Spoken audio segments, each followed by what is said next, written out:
ಚಾಮುಂಡಿ ಜನ್ಮ ತಾಳ್ತಾಳೆ. ಬಟ್ ಆ ಬೆಟ್ಟ ಯಾವ ರೀತಿ ಇತ್ತು ಅಂತ ಹೇಳಿದ್ರೆ ನಡ್ಕೊಂಡು ಹೋಗ್ಲಿಕ್ಕೂ ಸಾಧ್ಯನೇ ಇರ್ತಾ ಇರಲಿಲ್ಲ ಬೆಟ್ಟ. ಎಲ್ಲ ಕೂಡ ಒಂದು ರೀತಿಯಾಗಿ ಕಲ್ಲು ಜಾಸ್ತಿ ಇರ್ತಿತ್ತು, ಮುಳ್ಳು ಜಾಸ್ತಿ ಇರ್ತಿತ್ತು, ಎಲ್ಲವೂ ಕೂಡ ಒಂಥರ ದುರ್ಗಮ ಪ್ರದೇಶವಾಗಿತ್ತು. ಅಲ್ಲಿಗೆ ಮೆಟ್ಟಿಲಿನ ವ್ಯವಸ್ಥೆ ಎಲ್ಲ ಮಾಡ್ತಾರೆ. ಈ ಸಂದರ್ಭದಲ್ಲಿ ನೀವು ಹೇಳ್ತಾ ಇದ್ರಲ್ವಾ ಆ ಬೋಳರಾಜನ ಬಗ್ಗೆ, ಅದ್ರ ಕಂಟಿನ್ಯೂ ಮಾಡಿ. ಹೌದು, ಆ ಬೋಳರಾಜ ಅಂತ ಏನ್ ಹೇಳ್ತಾರೆ ಅಂದ್ರೆ ಮೈಸೂರು ಅರಸರೇ ಅವರು ಇದೇ ರೀತಿ ದೇವಿಯ ದರ್ಶನಕ್ಕೆ ಅಂತ ಹೋಗ್ತಾ ಇರ್ತಾರೆ. ದೇವಿಯ ದರ್ಶನಕ್ಕೆ ಹೋಗುವಂತ ಸಂದರ್ಭದಲ್ಲಿ ಸಿಡಿಲು ಬಡಿಯುತ್ತೆ. ಸಿಡಿಲು ಬರ್ದಾಗ ನಾರ್ಮಲ್ ಆಗಿ ಏನಾಗುತ್ತೆ ಅಂದ್ರೆ ಪ್ರಾಣನೇ ಹೋಗುತ್ತೆ. ಎಷ್ಟೋ ಪ್ರಕರಣಗಳು ನಾವು ಕೂಡ ದಿನ ಬೆಳಗಾದ್ರೆ ನೋಡ್ತಾ ಇರ್ತೀವಿ. ಆದ್ರೆ ಅವರ ಪ್ರಾಣಕ್ಕೆ ಏನೂ ತೊಂದರೆ ಆಗ್ಲಿಲ್ಲ, ಅವರ ಕೂದಲು ಮಾತ್ರ ಹೋಯ್ತಂತೆ. ಹಾಗಾಗಿ ಅಂದಿನಿಂದ ಬಹಳ ಅವರು ಭಕ್ತಿ ಭಾವದಿಂದ ಆ ತಾಯಿಯನ್ನ ನಮಸ್ಕರಿಸ್ತಾ ಇದ್ರು. ಅವರಷ್ಟೇ ಅಲ್ಲ, ಬೇರೆ ರಾಜರು ಅಷ್ಟೇ. ಯಾಕೆಂತಂದ್ರೆ ಅವ್ರಿಗೆ ಕೂದಲಿಗೆ ಮಾತ್ರ ಹಾನಿ ಆಯ್ತು, ಪ್ರಾಣಕ್ಕೆ ಯಾವುದೇ ರೀತಿಯ ತೊಂದರೆ ಆಗ್ಲಿಲ್ಲ. ಅಂದ್ರೆ ಸದಾ ನಮ್ಮನ್ನ ದೇವಿ ಕಾಪಾಡ್ತಾಳೆ, ನಮ್ಗೇನು ಕೂಡ ತೊಂದರೆ ಮಾಡಲ್ಲ. ಯುದ್ಧಗಳಿಗೆ ಹೋಗುವಂತ ಸಂದರ್ಭದಲ್ಲೂ ಅಷ್ಟೇ, ರಾಜ ಮಹಾರಾಜರು ಯಾರೇ ಆದ್ರೂ ಅಷ್ಟೇ ಮೊದಲು ಪೂಜೆನ ದೇವಿಗೆ ಅರ್ಪಣೆಯನ್ನ ಮಾಡ್ತಾರೆ. ನೀವು ಹೇಳ್ತಾ ಇದ್ರಿ ಈಗ ಆ ಬೋಳರಾಜನ ಕಥೆಯ ವಿಚಾರ ಬಂದ್ರೆ, ಇಲ್ಲಿ ಉತ್ತರ ಭಾರತದಿಂದ ಬಂದಂಥವ್ರು ಇವರು ಜಯ ಮತ್ತು ವಿಜಯ. ಇಲ್ಲಿರುವಂತಹ ಜನರನ್ನ ವಿಶ್ವಾಸಕ್ಕೆ ತೆಗೆದುಕೊಳ್ಬೇಕಿತ್ತು. ಈ ಜನರನ್ನ ವಿಶ್ವಾಸಕ್ಕೆ ತೆಗೆದುಕೊಳ್ಬೇಕಿತ್ತು ಅಂತ ಹೇಳಿದ್ರೆ ಈ ಜನರಿಗೆ ತುಂಬಾ ಹತ್ತಿರವಾಗಿರ್ಬೇಕಿತ್ತು. ಯಾವುದೇ ವಿಚಾರ ಆಗಿದ್ರು, ನಮ್ಮಲ್ಲಿ ಯಾವುದೇ ಅಸಮಾನತೆ ಇರಲಿ, ಜಾತಿಗಳ ವಿಚಾರದಲ್ಲಿ ಯಾವುದೇ ಅಸಮಾನತೆ ಇದ್ರೂ ಧಾರ್ಮಿಕತೆ ಬಂದ್ರೆ ನಾವೆಲ್ಲರೂ ಕೂಡ ಒಂದಾಗ್ತೀವಿ. ಧರ್ಮದ ವಿಚಾರಕ್ಕೆ ಬಂದ್ರೆ ನಾವೆಲ್ಲರೂ ಕೂಡ ಒಂದಾಗ್ತೀವಿ. ಇದನ್ನೇ ಜಯ ಮತ್ತು ವಿಜಯ ಅವರು ಕೂಡ ಅಂದರೆ ಮೈಸೂರು ರಾಜರು ಕೂಡ ಅನುಸರಿಸ್ತಾರೆ. ನಾವು ಜನರಿಗೆ ಹತ್ತಿರ ಆಗಬೇಕು ಅಂತ ಹೇಳಿದ್ರೆ ಧಾರ್ಮಿಕತೆ ಮುಖ್ಯ ಅಂತ ಹೇಳ್ತಾರೆ. ಆಗಿಂದ ಈ ಧಾರ್ಮಿಕ ಕಾರ್ಯಕ್ರಮಗಳಿಗೆ ಹೆಚ್ಚಿನ ಆದ್ಯತೆಯನ್ನು ಕೊಡ್ಕೊಂಡು ಹೋಗ್ತಾರೆ. ನೀವು ಹೇಳ್ತಾ ಇದ್ರಲ್ಲ ಸಿಡಿಲ್ ಬಡ್ದಿದ್ದು ಅಂತ ಹೇಳಿದ್ರೆ, ರಾಜರು ಹೋಗಿರ್ತಾರೆ ದರ್ಶನಕ್ಕೆ ಬೆಳಗ್ಗೆ, ಮಳೆ ಬರ್ತಾ ಇರುತ್ತೆ, ವಾಪಸ್ ಬರಬೇಕಾದ್ರೆ ಸಿಡಿಲ್ ಬಡ್ದು ಬಿಡುತ್ತೆ. ಎಲ್ಲರೂ ಏನು ಅನ್ಕೋತಾರೆ, ನಾರ್ಮಲ್ ಆಗಿ ಸಿಡಿಲ್ ಬಡಿದ್ರೆ ಹೋಗ್ಬಿಡ್ತಾರೆ, ಗೊತ್ತಿದೆ ಅದೆಲ್ಲವೂ ಕೂಡ. ಬಟ್ ಆ ರಾಜನಿಗೆ ಏನೂ ಆಗೋದಿಲ್ಲ ಅಂತ, ಬರೀ ಒಂಚೂರು ಕೂದಲು ಮಾತ್ರ ಸುಟ್ಟಿರುತ್ತೆ. ಅದಾದ ನಂತರ ಅವರು ಅಂದರೆ ಗುಂಡು ವಹಿಸ್ಕೋತಾರೆ ಅಂತ ಕ್ಲಿಯರ್ ಆಗುತ್ತೆ. ಅಲ್ಲಿಂದ ಅವರು ಬೋಳರಾಜರು ಅಂತ ಖ್ಯಾತಿಯನ್ನು ಹೊಂದ್ತಾರೆ. ಅಂದರೆ ಜನರಿಗೆ ಒಂದು ವಿಶ್ವಾಸವನ್ನು ಮೂಡಿಸ್ಬೇಕಾಗುತ್ತೆ ದೇವಿಯ ಬಗ್ಗೆ. ಈಗ ಪವಾಡಗಳು, ನಿಮಗೆ ಸಾಕಷ್ಟು ದೇವರು ಇದ್ದಾರೆ, ಬಟ್ ಕೆಲವೊಂದು ದೇವರುಗಳ ಬಗ್ಗೆ ನಮ್ಗೆ ತುಂಬಾ ಪ್ರೀತಿ ಮತ್ತೆ ಭಕ್ತಿ ಯಾಕೆ ಬರುತ್ತೆ ಅಂದ್ರೆ ಆ ದೇವರು ಒಂದಿಷ್ಟು ಪವಾಡಗಳನ್ನ ಮಾಡಿದ್ದಾರೆ ಅಂತ ಹೇಳಿ. ಇದೇ ಕಾರಣಕ್ಕಾಗಿ ಚಾಮುಂಡೇಶ್ವರಿಯ ಚಾಮುಂಡಿಯ ಪವಾಡಗಳನ್ನ ಸಾರುವಂತ ಕಥೆಗಳು ಇವೆಲ್ಲವೂ ಕೂಡ ಜನರಿಗೆ ಒಂದು ನಂಬಿಕೆ ಬರಬೇಕಿತ್ತಲ್ವಾ ಚಾಮುಂಡಿ ಬಗ್ಗೆ ಅಂತ ಹೇಳಿ.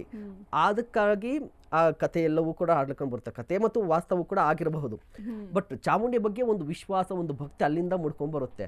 ಅದಾದ ಬಳಿಕ ಚಾಮುಂಡಿ ಬೆಟ್ಟಕ್ಕೆ ಮೆಟ್ಲುಗಳನ್ನ ಹಾಕ್ಸ್ಕೊಂಡು ಹೋಗುವಂಥದ್ದು ಅದೆಲ್ಲವೂ ಕೂಡ ಮಾಡ್ಕೊಂಡು ಹೋಗ್ತಾ ಇರ್ತಾರೆ. ಬಟ್ ಚಾಮುಂಡಿ ಯಾಕೆ ಜನ್ಮ ತಾಳದ್ಲು ಅನ್ನೋದಕ್ಕೆ ಅದು ಪುರಾಣ ಕಥೆಯೂ ಕೂಡ ಬೇರೆ ಇದೆ. ಬಟ್ ಈಗ ನಾವು ರಾಜಪ್ರಭುತ್ವ ಆಯಿತು, ಈಗ ಪ್ರಜಾಪ್ರಭುತ್ವಕ್ಕೆ ಬಂದಿದ್ವಿ. ಚಾಮುಂಡಿಯನ್ನೇ ಯಾಕೆ ಮೆರವಣಿಗೆ ಮಾಡ್ತಾರೆ ಅಂತ ಒಂದು ಕತೆ ಹಿಂದೆ ನಮ್ಗೆಲ್ರಿಗೂ ಕೂಡ ಗೊತ್ತಿದೆ. ನಾವು ಒಂದಿಷ್ಟು ಓದ್ಕೊಂಡಿದ್ರೆ ಮೆರವಣಿಗೆ ಮಾಡಿ ದಸರಾ ಅಂತ ಹೇಳಿದ್ರೆ ಆ ಅಂಬಾರಿಯಲ್ಲಿ ಅಂದ್ರೆ ಗಜಪಡೆ ಅಂಬಾರಿ 450 kg 750 kg ಚಿನ್ನದ ಅಂಬಾರಿ, ಅದರಲ್ಲಿ ರಾಜರು ಮೆರವಣಿಗೆ ಹೋಗ್ತಾ ಇದ್ರು ಆಗಿನ ಕಾಲದಲ್ಲಿ ಅಲ್ವಾ. ಬಟ್ ಚಾಮುಂಡಿ ಯಾಕೆ ಬಂದ್ಲು ಅಂತ ಬಂದಾಗ ಅದಕ್ಕೂ ಯಾಕೆ ಕರೆದ್ರು ಅಂತ ಹೇಳಿ. ಮತ್ತೆ ದಸರಾದಲ್ಲೂ ಕೂಡ ನಮ್ಗೆ ದಸರಾ ಅಂತ ಹೇಳಿದ್ರೆ ಎಲ್ಲರೂ ಕೂಡ ಗಮನಕ್ಕೆ ಬರುವಂಥದ್ದು, ದಸರಾ ಏನಿದೆ ಎಲ್ಲರೂ ಕೂಡ ಅಲ್ಲಿ ಒಂದ್ ಕಡೆ ಖಾಸಗಿ ದರ್ಬಾರ್ ನಡೀತಾ ಇದೆ, ಒಂದ್ ಕಡೆ ಜಂಬೂ ಸವಾರಿ ಆಗುತ್ತೆ. ಬಟ್ ದಸರಾದಲ್ಲೂ ಕೂಡ 2 ವಿಧ ಇದೆ. ಒಂದು ಈ ಖಾಸಗಿಯಾಗಿ ರಾಜಮನೆತನದ ದಸರಾ, ಒಂದು ನಾವೀಗ ನೋಡ್ತಾ ಇರುವ ನಾವು ದೃಶ್ಯಾವಳಿ ಏನ್ ನೋಡ್ತಾ ಇದ್ವಲ್ಲ ಇದೆಲ್ಲವೂ ಕೂಡ ಸಾರ್ವಜನಿಕ ದಸರಾ ಅಂತ ಹೇಳಿ. ಈ ಸಾರ್ವಜನಿಕ ದಸರಾ ಬಂದಿದ್ದು ಯಾವಾಗಿಂದ ಅಂತ ಹೇಳಿದ್ರೆ ರಾಜಪ್ರಭುತ್ವ ಕೊನೆಗೊಂಡು ಪ್ರಜಾಪ್ರಭುತ್ವ ಬಂದ ನಂತರ ಈ ಸಾರ್ವಜನಿಕ ದಸರಾ ಬರುತ್ತೆ. ಅದಕ್ಕೂ ಮೊದಲು ದಸರಾ ಇತ್ತು, ಬಟ್ ಆಗ ರಾಜರು ಮಾತ್ರ ಮೆರವಣಿಗೆ ಹೋಗ್ತಾ ಇದ್ರು.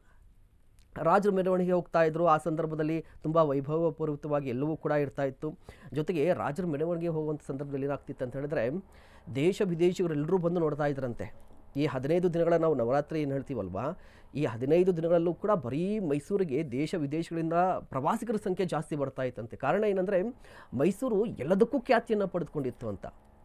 ಆ ಶ್ರೀಗಂಧಕ್ಕೆ ಮೈಸೂರು, ಚಿನ್ನಕ್ಕೆ ಮೈಸೂರು, ಎಲ್ಲ ಸಿಲ್ಕ್ಗೆ ಮೈಸೂರು, ಮತ್ತೆ ಮೈಸೂರು ಸ್ಯಾಂಡಲ್ ಫ್ಯಾಕ್ಟರಿ, ಮಲ್ಲಿಗೆ ಹೂ, ಹೌದು, ಎಲ್ಲದಕ್ಕೂ ಕೂಡ ಮೈಸೂರು ಅಂತ ಹೇಳಿದ್ರೆ ಕಂಪ್ಲೀಟ್ ಆಗಿ ಒಂದು ಸ್ವರ್ಗವನ್ನ ನೋಡ್ಬೋದಾಯ್ತು ಅಂತ. ಅಂದ್ರೆ ಸಮೃದ್ಧವಾಗಿರುವಂತಹ ನಾಡು ಅಂತ ಹೇಳಿ. ಸಮೃದ್ಧವಾಗಿರುವಂಥ ನಾಡು ಯಾವುದಂದ್ರೆ ಮೈಸೂರು. ಜೊತೆಗೆ ಆಚಾರ ವಿಚಾರಗಳು ಬಂದಾಗ ರಾಜರಂತೆ ಜನರು ಇರ್ತಿದ್ರು ಅಂತ. ಆಚಾರ ವಿಚಾರದಲ್ಲಿ ರಾಜರಂತೆ ಜನರು ಅಂದ್ರೆ ರಾಜ ಏನೋ ಹೇಳ್ಬಿಡ್ತಾರೆ, ಹೌದು, ರಾಜ ಏನೋ ಮಾಡ್ಬಿಡ್ತಾರೆ, ಘೋಷಣೆ ಮಾಡ್ಬಿಡ್ತಾರೆ ದಸರಾ ಮಾಡಿ ಅಂತ ಹೇಳಿದ್ರೆ ಅಲ್ಲ, ಜನರಲ್ಲೂ ಕೂಡ ಆ ಭಕ್ತಿ ಭಾವನೆ ಇರ್ತಾ ಇತ್ತು. ಅದಕ್ಕೆ ಬೆಸ್ಟ್ ಎಕ್ಸಾಂಪಲ್ ಏನು ಅಂತ ಹೇಳಿದ್ರೆ ನಮಗೆ ಸ್ವತಂತ್ರ ಬಂದ ಬಳಿಕ ರಾಜಪ್ರಭುತ್ವವನ್ನು ಅಂದರೆ ರಾಜತ್ವ ಕೊನೆಗೊಳ್ಳುತ್ತೆ. ಇಂದಿರಾ ಗಾಂಧಿ ಅವರು ಒಂದು ಆಕ್ಟ್ ಅನ್ನ ತರ್ತಾರೆ, ಇಲ್ಲಿಗೆ ರಾಜರು ಯಾರೂ ಇರೋದಿಲ್ಲ ದೇಶದಲ್ಲಿ, ಎಲ್ಲರೂ ಕೂಡ ಜನರೇ ಇರ್ತಾರೆ ಅಂತ ಹೇಳಿ, ಸುಮ್ಮನೆ ಬದುಕಬೇಕು ಅಂತ ಹೇಳಿ. ಆ 1-2 ವರ್ಷ ದಸರಾ ನಡೆಯೋದಿಲ್ಲ. ಆದರೂ ಕೂಡ ಅಲ್ಲಿ ದಸರಾ ಆಚರಣೆ ಆಗುತ್ತೆ ಮೈಸೂರಲ್ಲಿ. ಅದಕ್ಕೆ ಕಾರಣ ಯಾರಂದ್ರೆ ಜನರು ಅಂತ ಹೇಳಿ. 1969ರಲ್ಲಿ ಈ ದಸರಾ ಆರಂಭ ಆಗುತ್ತೆ ಅಂದ್ರೆ ಸಾರ್ವಜನಿಕ ದಸರಾ. ಅದಕ್ಕೂ ಮೊದಲು ಏನಾಗುತ್ತೆ, 1 ವರ್ಷ ಕಾಲ ಏನಾಗುತ್ತೆ ಅಂದರೆ ಆ 1 ವರ್ಷ ಯಾವುದೇ ರೀತಿಯ ಜಂಬೂ ಸವಾರಿಗಳು ಮತ್ತು ದೊಡ್ಡ ಈ ರೀತಿಯಾಗಿ ನಾವು ನೋಡ್ತಾ ಇರುವಂಥ ಸವಾರಿಗಳು ಯಾವುದೂ ಆಗೋದಿಲ್ಲ. ಬಟ್ ಮೈಸೂರಿನ ಜನರ ರಕ್ತದ ಕಣಕಣದಲ್ಲೂ ಕೂಡ ಈ ಸಂಭ್ರಮ ಇದೆ ಅನ್ನೋದಕ್ಕೆ ಏನು ಎಕ್ಸಾಂಪಲ್ ಅಂತ ಹೇಳಿದ್ರೆ, ಆ ವರ್ಷ ಸ್ವತಃ ಅಲ್ಲಿರುವಂಥ ವರ್ತಕರು ಜನರು ಅವರ ಮನೆಗಳಿಗೆ ದೀಪಾಲಂಕಾರವನ್ನು ಮಾಡ್ಕೋತಾರೆ. ಎಲ್ಲರೂ ಮನೆ ಹೊರಗಡೆ ಬಂದು ಸಾಮೂಹಿಕವಾಗಿ ದಸರಾವನ್ನು ಆಚರಣೆ ಮಾಡ್ತಾರೆ. ಅಂದರೆ ಮೈಸೂರು ದಸರಾ ಅಂತ ಹೇಳಿದ್ರೆ ಬರೀ ರಾಜರಿಗೆ ಸೀಮಿತ ಅಥವಾ ಗಜಪಡೆಗೆ ಸೀಮಿತ ಅಲ್ಲ. ಮೈಸೂರು ದಸರಾ ಅನ್ನೋದು ಇಡೀ ಅಲ್ಲಿರುವಂಥ ಜನರಿಗೆ ರಕ್ತದಲ್ಲಿ ಕೂಡ ಇದೆ ಅಂತ ಹೇಳಿ. ಯಾವ ಆಚರಣೆ ಈ ದಸರಾ ನಡೆಯುತ್ತೋ ಇಲ್ವೋ ಅನ್ನೋ ಪ್ರಶ್ನೆಗಳು ಬಂದಾಗ ಅವರೇ ಆಚರಣೆ ಸ್ವತಃ ಎಲ್ಲ ರೀತಿಯ ಕಾರ್ಯಕ್ರಮಗಳನ್ನ ಮಾಡ್ಕೊಂಡಿದ್ದೆ ಅಲ್ವಾ. ನೋಡಿ, ದಸರಾವನ್ನು ಆ ಪರಂಪರೆಯನ್ನು ಉಳಿಸ್ಕೊಂಡು ಬರ್ತಾ ಇದ್ವಿ ಅಂತ ಹೇಳಿ.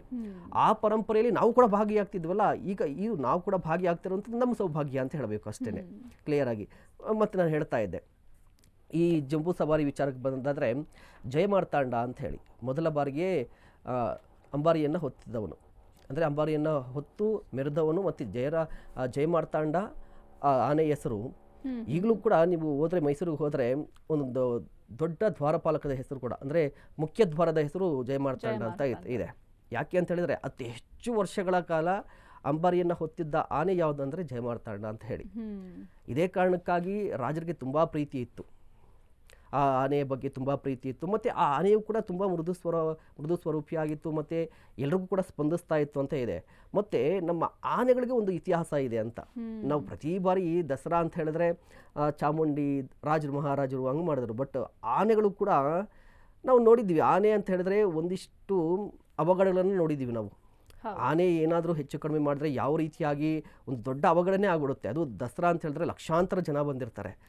ಆ ಲಕ್ಷಾಂತರ ಜನ ಬಂದಿರುವಂತಹ ಸಂದರ್ಭದಲ್ಲಿ ಒಂದು 14 ಆನೆಗಳು ಸೈಲೆಂಟಾಗಿ ಹೋಗ್ತಾ ಇದೆ ಅಂತ ಹೇಳಿದ್ರೆ ಅದಕ್ಕೆ ಬೇರೆಯದ್ದೇ ಒಂದು ಆಶೀರ್ವಾದ ಇರಬೇಕಾಗುತ್ತೆ, ದೇವರ ಕೃಪೆ ಇರಬೇಕಾಗುತ್ತೆ. ಒಂದು ಕಡೆ ಚೀರಾಟ ಕೂಗಾಟ ಜೋರು ಸದ್ದಿರುತ್ತೆ, ಫಿರಂಗಿಗಳ ಸದ್ದಿರುತ್ತೆ, ಪೊಲೀಸರ ಸದ್ದಿರುತ್ತೆ, ಜನರು ಓ ಅಂತಿರ್ತಾರೆ. ಇಷ್ಟೆಲ್ಲ ಸದ್ದುಗಳ ನಡುವೆ ಒಂದು 14 ಆನೆಗಳು ತಮ್ಮ ಪಾಡಿಗೆ ತಾವು ನಡ್ಕೊಂಡು ಹೋಗ್ತಾ ಇದೆ ಅಂತ ಹೇಳಿದ್ರೆ ಇದಕ್ಕೇನು ಹೇಳಬೇಕಾಗುತ್ತೆ ಅಲ್ವಾ. ನೋಡಿ, ನಮ್ಮ ಆನೆಗಳಿಗೆ ವಿಚಾರಕ್ಕೆ ಬಂದರೆ ನಾನು ಕರ್ನಾಟಕ ಮತ್ತು ಆನೆಗಳನ್ನು ಬೇರ್ಪಡಿಸಿ ನೋಡೋದೇ ಇಲ್ಲ. ಕರ್ನಾಟಕ ಮತ್ತು ಆನೆಗಳು ಯಾವತ್ತೂ ಕೂಡ ಒಂದುಗೂಡ್ಕೊಂಡೇ ಇರುವಂಥ, ನಮಗೆ ಒಂದು ರೀತಿಯಾಗಿ ಸಂಬಂಧ ಇದೆ ಆನೆಗಳ ಜೊತೆಯಲ್ಲಿ. ಅರಮನೆ ಹೊತ್ತ ನಂತರ ಆಗುತ್ತೆ, ಅದಾದ ನಂತರ ರಾಜೇಂದ್ರ ಬರ್ತಾನೆ, ಬಿಳಿಗಿರಿ ಬರ್ತಾನೆ, ಎಲ್ಲ ವಿಚಾರಗಳು ಬಂದಂಥ ನಾವೀಗ ನೋಡ್ತಾ ಇರ್ಬೋದು ಸ್ತಬ್ಧ ಚಿತ್ರಗಳು ಈಗಾಗಲೇ ಆರಂಭ ಆಗಿದೆ. ಸ್ತಬ್ಧ ಚಿತ್ರಗಳ ಮೆರವಣಿಗೆ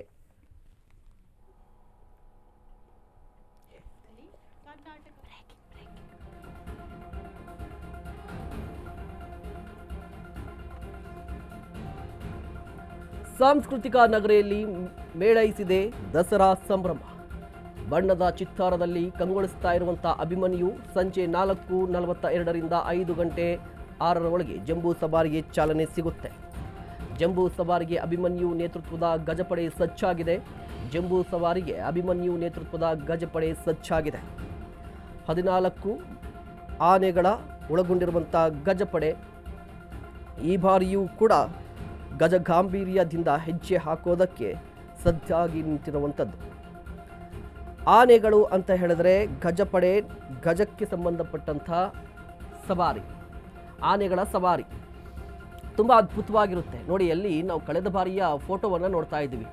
ವಸಂತ, ಅಭಿಮನ್ಯುವನ ಮೇಲೆ ಇರುವಂಥ ಮಾವುತ ವಸಂತ, ಆತನ ಬಗ್ಗೆಯೂ ಕೂಡ ಒಂದು ರೋಚಕವಾದ ಕಥೆ ಇದೆ. ವಸಂತ ನೋಡಿ, ಯಾವುದೇ ಕಾರಣಕ್ಕೆ ಒಂದು ಆತಂಕ ಇದ್ದೇ ಇರುತ್ತೆ ಮಾವುತಗಳಿಗೆ.